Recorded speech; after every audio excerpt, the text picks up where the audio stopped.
All right, so there are 5 major types of reactions. We've already gone through single displacement.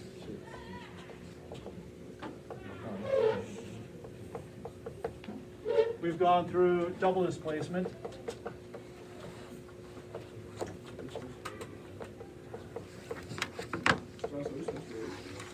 Well, you already have single and double displacement in your notes. We already did those too.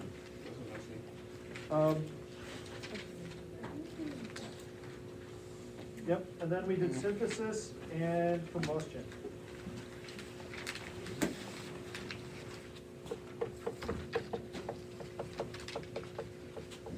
So I'm just going to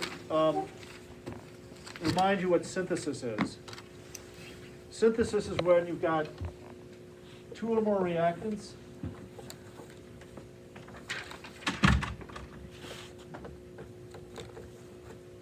and they combine into one product. Yes. So I think one of the examples I gave you was this.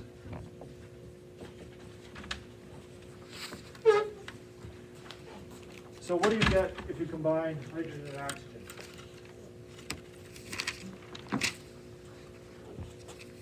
I accidentally wrote the answer on the board. H2O, right? Why not this? Why not hydrogen peroxide? Why do you get water? Just because, right? You knew that, Lily. And then we balanced it, right? 2 there, 2 there. Synthesis are easy to balance, but it's hard to predict the product unless you already know the answer. Because I don't think you know the answer to this one. What do you get?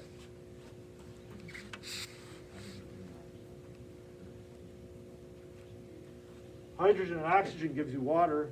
Hydrogen and nitrogen gives you ammonia. Okay? So when we take our quiz next week, the synthesis ones has to be one of them you've already seen. Because there's no way you're going to know that answer unless basically I tell you.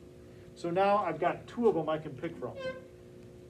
Because there are 5 types of reactions. I'm going to give you 10 problems on the quiz. So basically 2 of each, okay? So let's balance it. I've got 2 nitrogens here. So I got to put a 2 there. That gives me 6 hydrogens, put a 3 there. So that's a review of synthesis.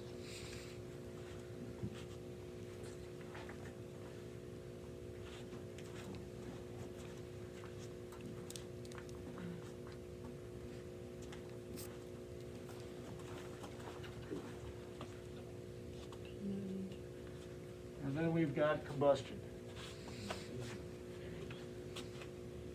Again, it's just a nice little review. Combustion means reacts with oxygen, not fire. Not fire. People think fire is combustion. No. Fire is just adding heat. Reacting with oxygen is combustion.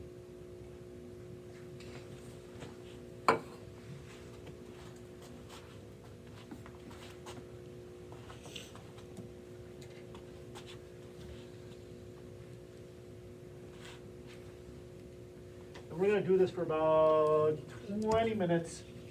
We're going to do a demo, and then you're going to have time to work on your homework, which you'll probably get done in class. So there are 2 types of combustion. There's inorganic, and then there's organic.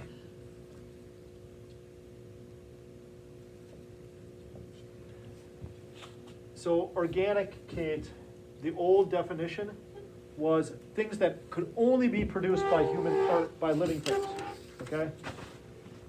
So molecules that could only be produced by living things were called organic molecules. So what can only be produced by living things? Blood, urine, DNA, proteins, stuff like that. But then in the late 1800s, the first synthetic organic molecule was urine. They made synthetic urine. I don't know why, but they did. And then later on, we created proteins and DNA, and we are actually synthetic blood. So basically, they've changed the definition to be things that contain carbon, hydrogen, and or oxygen. So if it's got carbon and hydrogen, it's organic.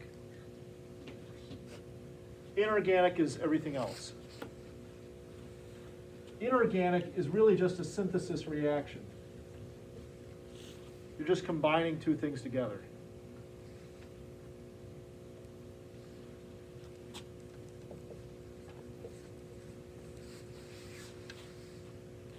So, inorganic combustion, I'm just going to combine the aluminum and the oxygen.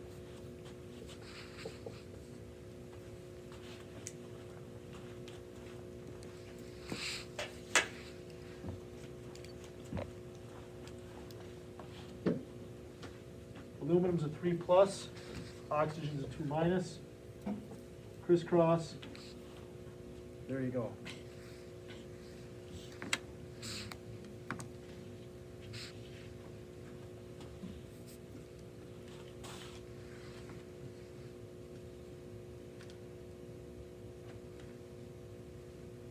You can burn metals. You just got to get them really hot. So if you throw aluminum in a campfire, nothing happens because the campfire is not hot enough. But if I get a blowtorch out, I could start the aluminum on fire. So anything that's combusting with oxygen is, or reacting with oxygen is combustion. Yep. Right. So would it only be organic if it's like carbon and oxygen? You know, carbon and hydrogen, and if there's some oxygen thrown in there, it's okay. But it's got to have carbon and hydrogen, for sure. Also has to have both of those in order to be organic? Yes, it's got to have carbon and hydrogen. And then sometimes there'll be some other molecules in there like oxygen or phosphorus or sulfur, but it's got to have those two, for sure. Let's balance this out. I've got 2 aluminums, put a 2 there. I've got 3 oxygens, 2 oxygens. So I'm going to need a 2 there, and then I put a 3 there, which means now I got 4 aluminums, so I got to go back and put a 4 there.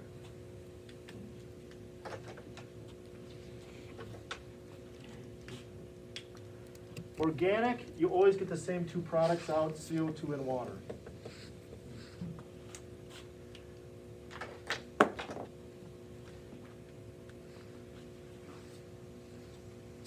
So today I'm going to demonstrate the combustion of sugar.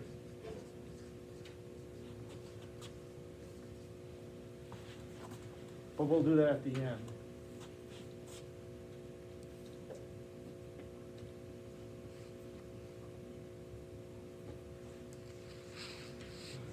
Then I'll slow down a little bit once we get through the review. So this is organic. It's got carbon and hydrogen.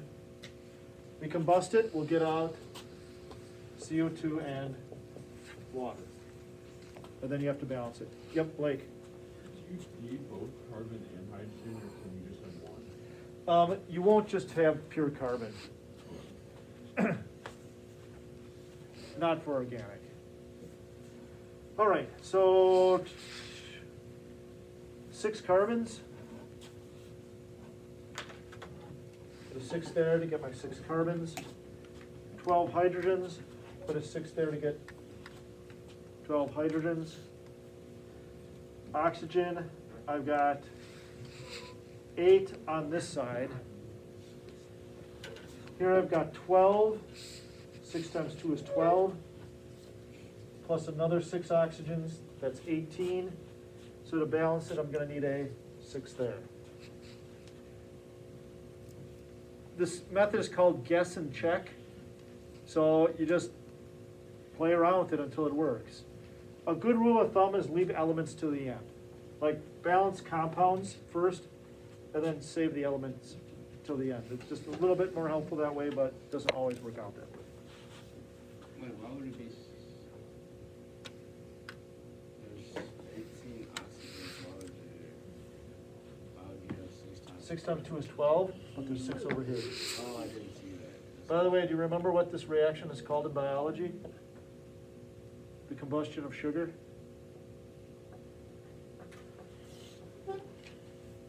didn't I tell you this like last class? Ask you this, guys? This was back when you were in the black box in Zoom? Or were you playing Fortnite? What did you have for biology? Monzon. Monzon? You playing Fortnite? No. This is cellular respiration. This is what your mitochondria are doing right now. Did you have breakfast? What'd you have for breakfast, Chris? All right, corn dogs. The coating has sugar in it. So your mitochondria are taking the sugar. Are you breathing, Chris? Oxygen. And you're producing carbon dioxide, water. Now, we don't typically write this in chemistry, but how many ATP do you get out? 36 ATP. That's the fuel source that your body runs on. ATP. Adenosine triphosphate. If you don't remember it, go back and look in your biology book. All right, type 5, decomposition. My brother was trying to do that. I had to go look at that one day.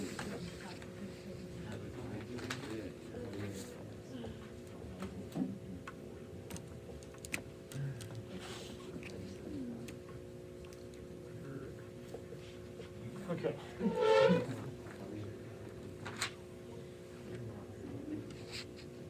It's the opposite of synthesis. One reactant breaks into 2 or more products. And unfortunately, no, I can't. I can't screen share. Oh, earthquake. I cannot screen share off my iPad. But all the decomposition reactions are in Appendix E. I'm going to write them up here. You might want to follow along on Appendix E, or you can just copy down what I'm going to write on the board, because I'll write down Appendix E on the board. When you take your quiz, you can use Appendix E. So you don't have to memorize these types of reactions.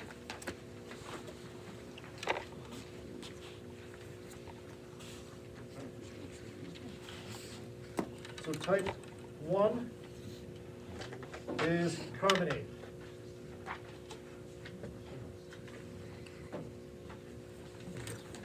What happens when you decompose a carbonate?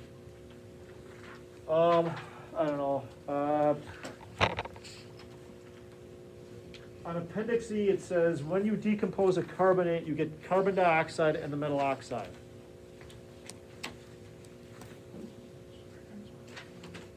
Trying to think if there's a way that I can.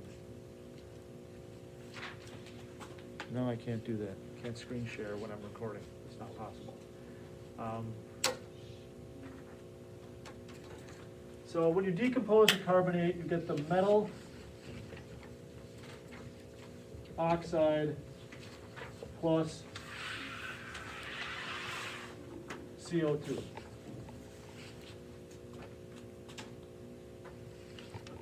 Now the example on Appendix E is they decompose calcium carbonate. We're going to do potassium carbonate.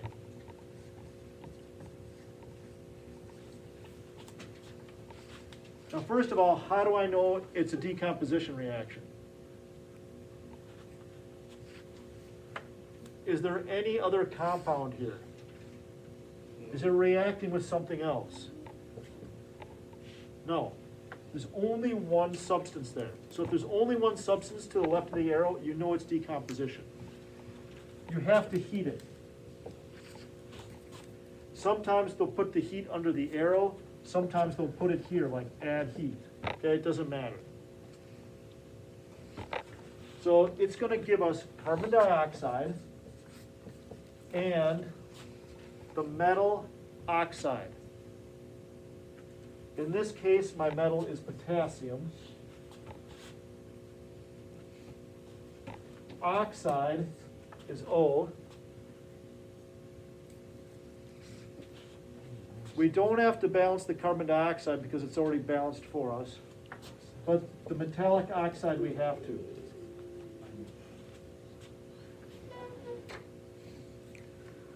One nice thing about decompositions, they're typically already balanced when we're done. It's predicting the products that's the tough part. 2 potassiums, 2 potassiums.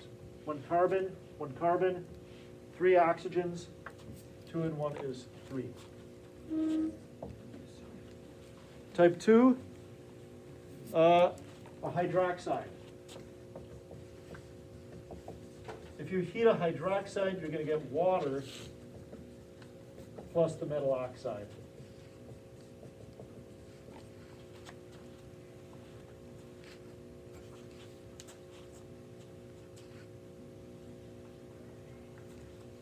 Let's do a tricky one.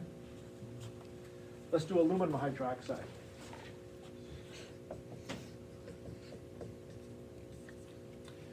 Yeah, I'll plan on doing the lab this Thursday. We'll at least start it, where you can actually do these reactions.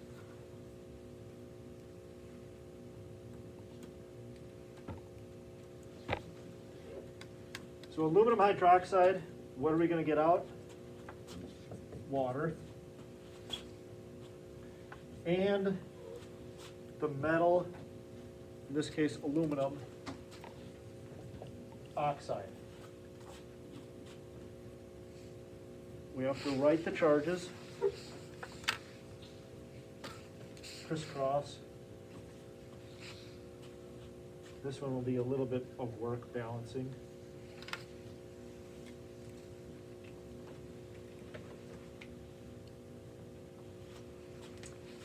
So I'm going to need a 2 here because I've got 2 aluminums.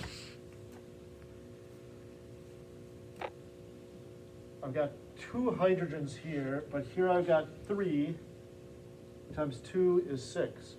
Because I multiply that by 3 and I multiply that by 2, so 2 times 3 is 6. So I'll need a 3 there, and hopefully it's balanced. 3 oxygens times 2 is 6. 3 oxygens there and 3 oxygens there. Good. Number 3, metallic chlorate. If you heat a chlorate, you get oxygen plus the metallic chloride.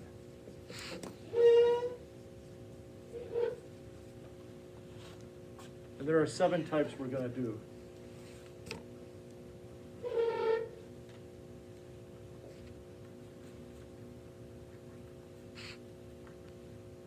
Charlie, what's your favorite chlorate?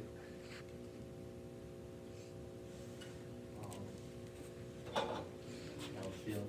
All right. Calcium chlorate.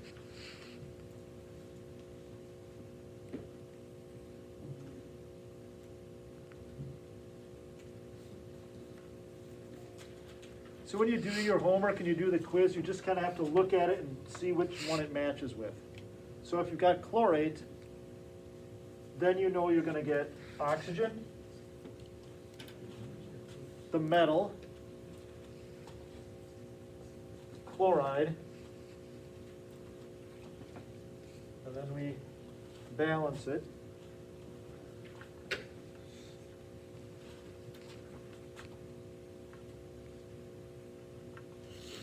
By the way, aren't you glad you memorized Brinkelhoff so that you know that oxygen's diatomic? Because you can't get it right unless you know that oxygen's diatomic. You know how long it took me to learn that? Once I knew Brinkelhoff, and then I was. All right, 1 calcium, 2 chlorines, 6 oxygens. So I'll need a 3 here.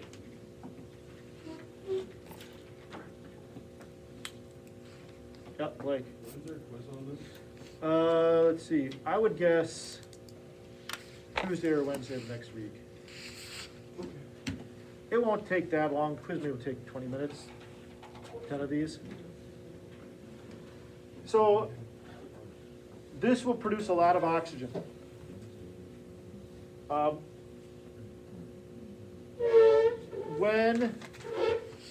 When we go to other planets, the hope is we can produce our own oxygen there by finding things like this in the soil. Because like if you go to Mars, there's not enough oxygen in the air to breathe. So, and you can't take all the oxygen with you because that would make the spaceship very heavy. But if we could do chemical reactions there to produce our own oxygen, that'd be much more beneficial.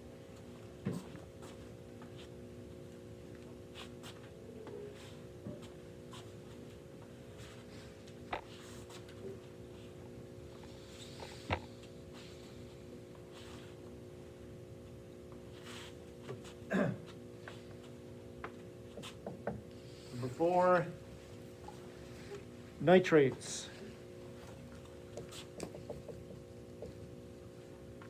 If you heat a nitrate, it becomes a nitrite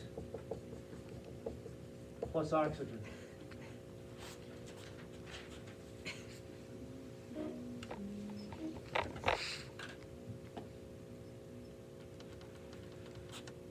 Oh, so let's do, I don't care, let's do magnesium nitrate.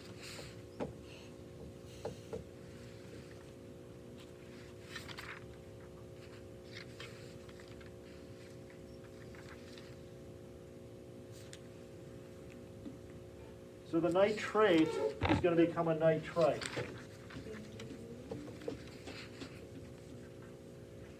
Now the charge doesn't change.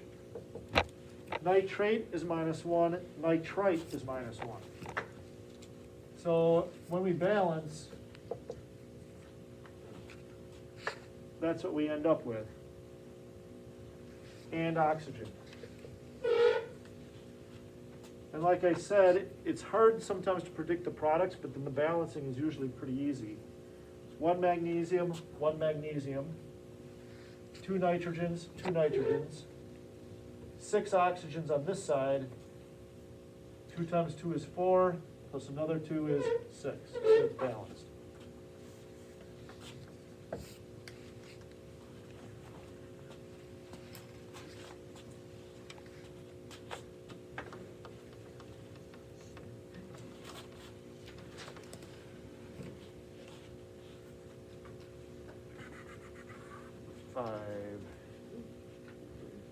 Acids. Acids turn into water and what's left over. So water and a leftover.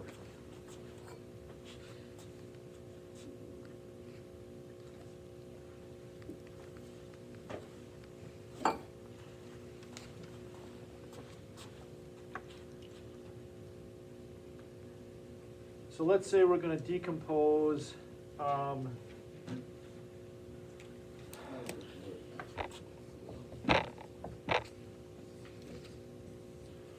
phosphoric acid.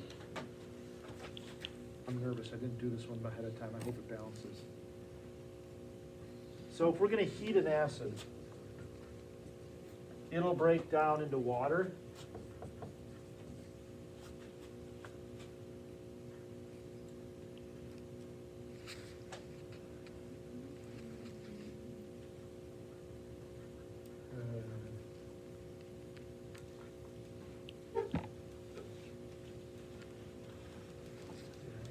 Yeah, let's not do this one. Let's do one that I know for sure. Sulfuric acid. Sorry. I'll take a mistake for that.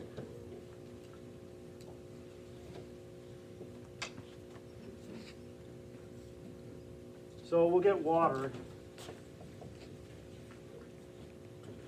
And then what I mean by leftover is what literally is left over. We used 2 hydrogens.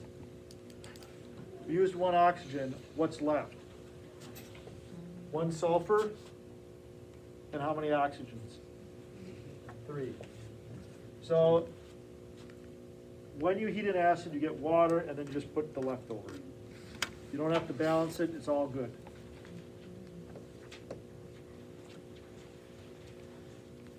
Number 6, oxides.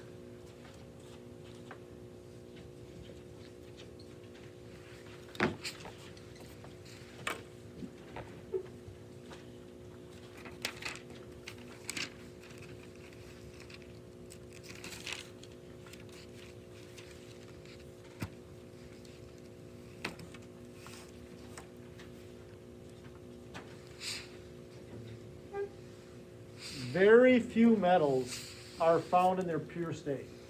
The ones that are, like the ones we talked about, are known to the ancients, and that's why they were so valuable, like copper, silver, gold. You can dig up chunks of pure gold or pure silver or pure copper. But most metals are not. They are found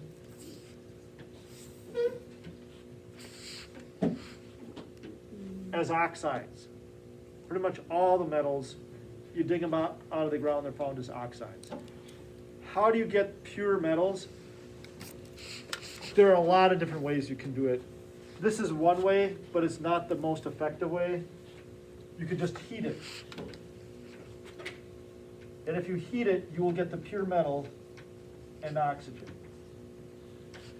The reason why this is not usually the method done is because it takes a ton of heat and therefore a lot of energy. So there are other ways and other reactions to do this, to get pure metal out. But you could just heat the heck out of it and get pure iron. I would need a 3 here, and a 2 there, and then a 4 there. So that's how you can get pure iron.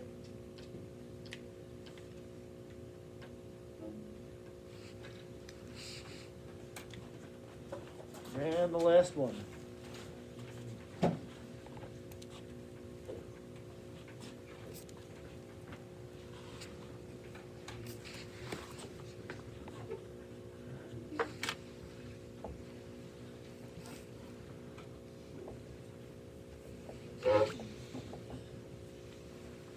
If you add electricity, it will separate the substance.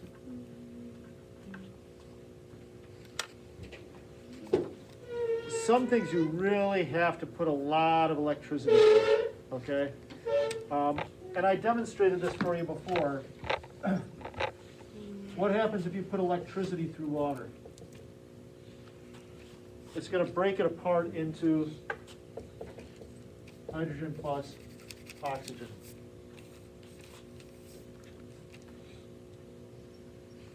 And remember I demonstrated that? I had that big orange apparatus called a Van Oft generator. I hooked it up to the power source. I collected the hydrogen and oxygen in a bottle and I lit it on fire.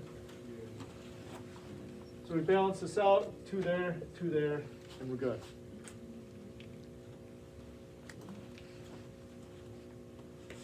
Now before we do the demo, I just want to do a couple problems off your homework, okay? So you've got that balancing reactions worksheet. If you don't have it, raise your hand and I'll come over and I'll get you one. But look first. In the packet? It might be in the, I don't think there's a packet. I think it's just a sheet that I handed to you. I don't think you handed it to me.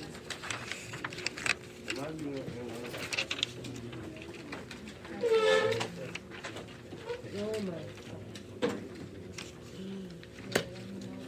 You have a couple lectures, but look for it first. There it is, Ryan.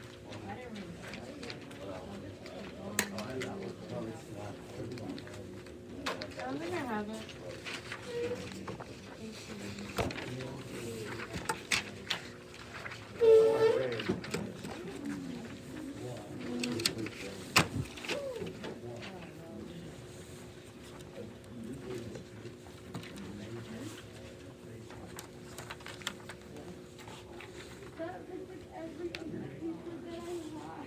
We're only doing the front side for homework, okay?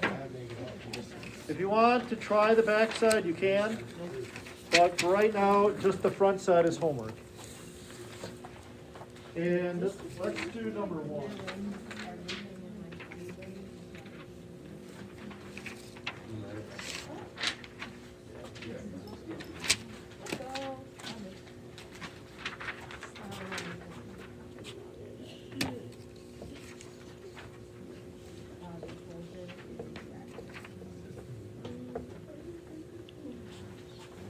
So number 1 has a little number in parentheses in front of it.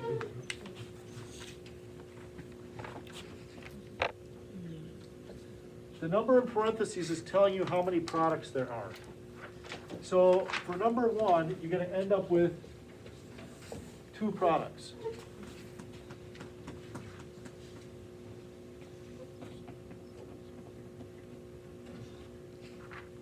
For number 3, you're going to end up with 2 products.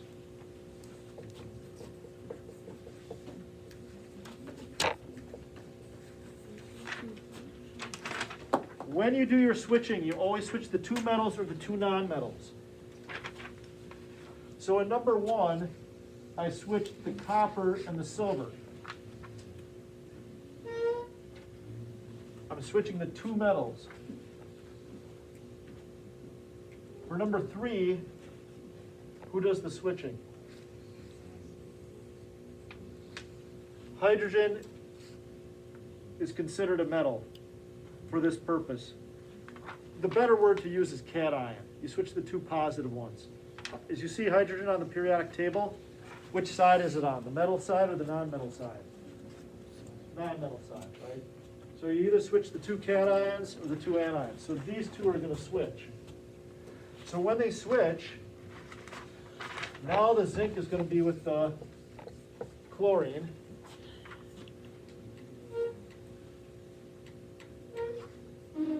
I have to write my charges and balance it.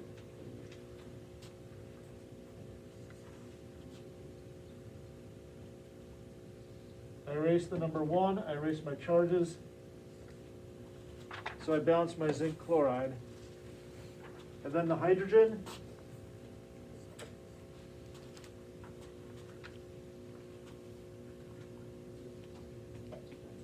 Hydrogen has to be diatomic.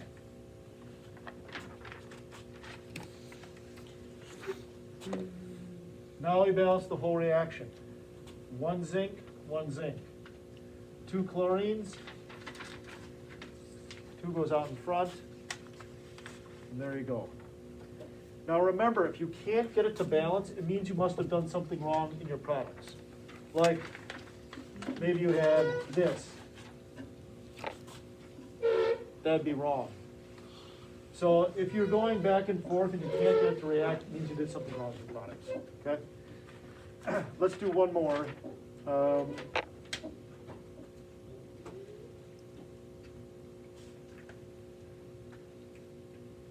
Let's do number 10.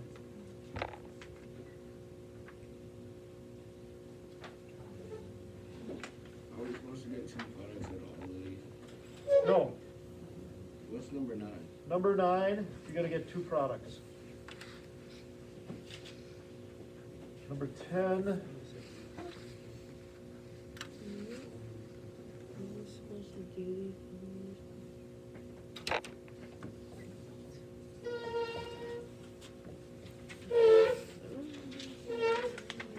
Yep. 14, you're going to get, oh, 14's already done for you.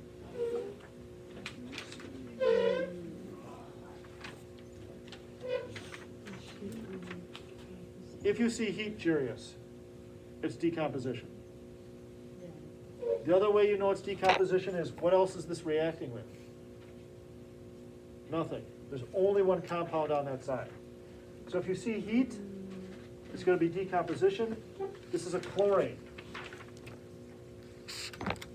So you go to Appendix E and you find the chlorate example.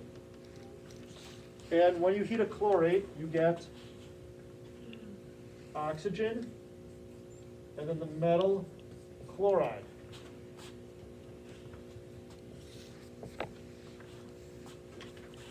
Balance your metal chloride.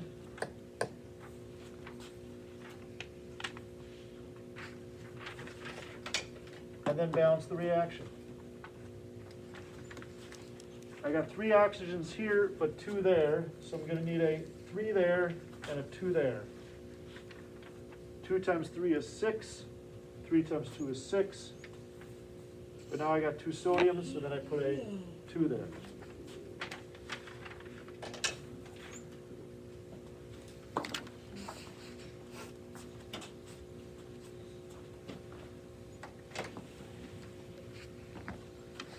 So for homework, you're gonna have that worksheet, okay? But I do wanna show you the demo. I'm just gonna write the reaction on the board real quick. You do not have to write these reactions down. But I'm gonna take potassium chlorate, I'm gonna heat it, and it's gonna give me potassium chloride plus oxygen. Then, to prove to you that there's oxygen present, I'm gonna take that oxygen that's produced, and I'm gonna react it with sugar.